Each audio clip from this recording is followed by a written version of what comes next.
Massive change within a context of tectonic change, within a business context of multiple levels, increasing complexity, often reaching into new markets.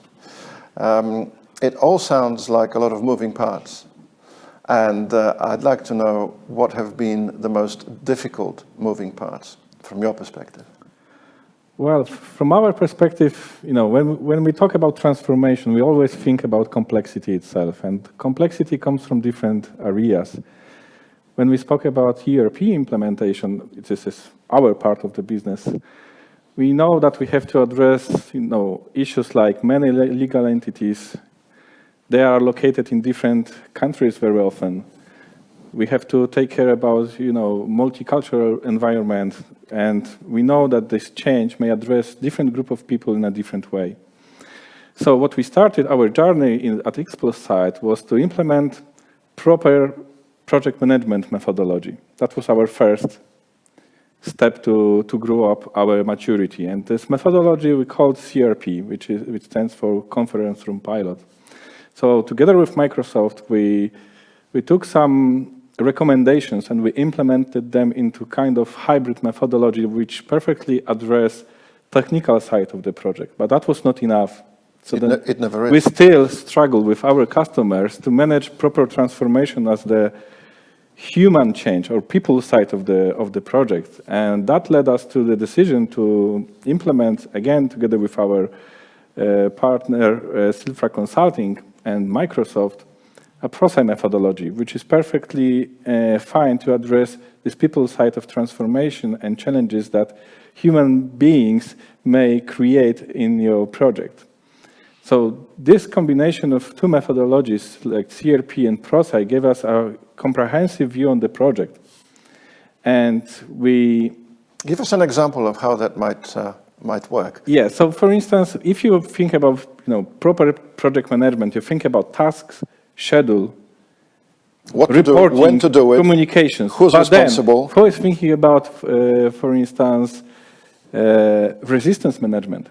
If you say you will transform your organization, change is corresponding to the resistance, because that's the natural human behavior. And the bigger the chance at success due to the change, the bigger the resistance. Of course, and you have to address that issue. So this is the factor that you have to consider when you think about your risk at your project. The more closer you are to the employees, the more closer you are with your team, the more benefits you may make out of your project. So in order to achieve that, you have to think about first, okay, I need to have a leadership in my project.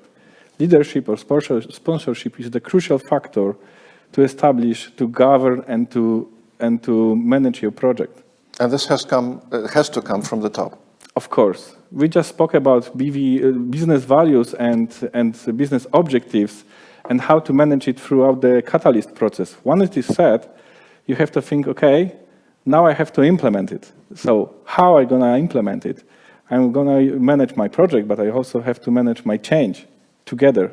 And only combining these two together, these three elements actually, sponsorship, project management, and change management, may lead you to the project success. But in order to implement it, you have to properly establish your governance process and segregation of duties. So if you have your sponsor who is very active, visible in a project, who communicates with the employees and who builds the coalitions, because you may end up in a situation that not all the stakeholders want to implement the change, maybe not implement in the same way that sponsor define it. Then you have to work with the stakeholders and build coalitions. And it is expected that sponsor will provide the business messages to the employees, like what is changing and what is actually not changing and why. And why it's changing, yes. Yes. What is the risk of not changing? Because probably if you set up your business objectives, you did it because you want to take some opportunity on the market. So not changing is also a risk. Of course, people want to also know how the change will affect my daily routines, daily work.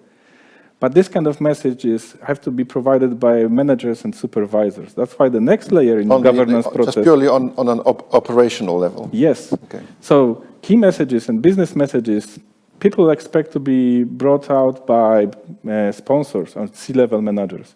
But how it will affect my daily routine, my work. How do you make it something that is worthwhile and worth doing in and of itself, as opposed to the thing that the boss told me to do? That is one of the toughest things to achieve in any context. But when we're talking about a world that is moving at the sort of speed that we are experiencing now, the balance between this is what the boss said I had to do, and I understand I need to do it because if I don't do it, we'll all be in trouble.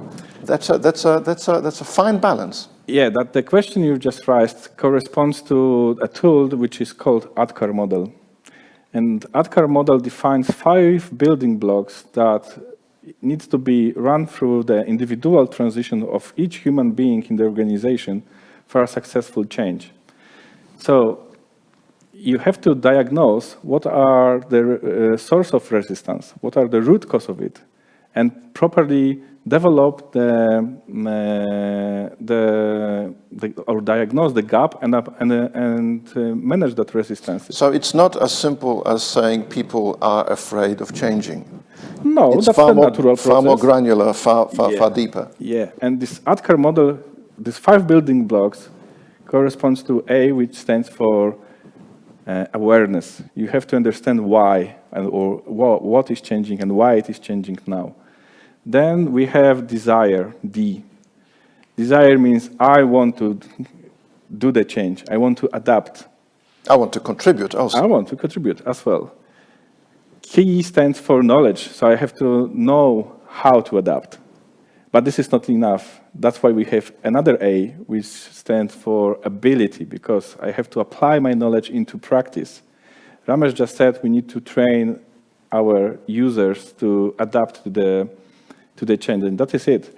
And the remaining R stands for reinforcement, because once the project is finished, you cannot just leave people like it is. You have to still support them to continue use the tool that you just implemented.